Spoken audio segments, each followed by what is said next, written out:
agar bir banda ertalab o'rnidan tursa, uning tani salomat bo'lsa, bola chaqasi tinch bo'lsa, bir kunlik yeydigan taomi bo'lsa, unga dunyo xazinalar kaliti berilibdi dedilar.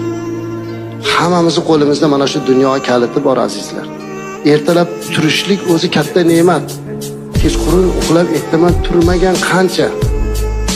Ertaman turganda tani salomat bo'lishligi o'zi katta gap. Chunki tanani salomatchiligi ham katta ne'mat. Bola chaqasini tinch bo'lishligi va bir kunlik taom bo'lishligi qanchalik ulug' ne'mat. Agar biz ertalab uyg'onib hayotimizga bir nazar tashlasak, qanchalik darajada Allohning bizga ne'mat ko'pligini ko'ramiz.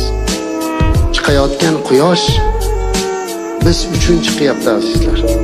Siz ertalab turganingizda butun koinot sizga xizmat qilayotganini ko'rib Allohga shukr qilmaysizmi? Ya Rabbi, nahotki shu quyosh meni deb chiqyapti. Nahotki tong meni deb otdi. Bu bir ne'mat. Nafas olib chiqarishligimiz bir ne'mat. Bugun biz ertalab tursak, yegan taomimiz bo'lsa, buning uchun qancha shukr qilishimiz kerak. Mana shuning uchun Rasululloh alayhisalom aytdilar, ertalab turganida tani salomat bo'lsa, bir kunlik yeydigan taomi bo'lsa, bu juda ham katta baxt.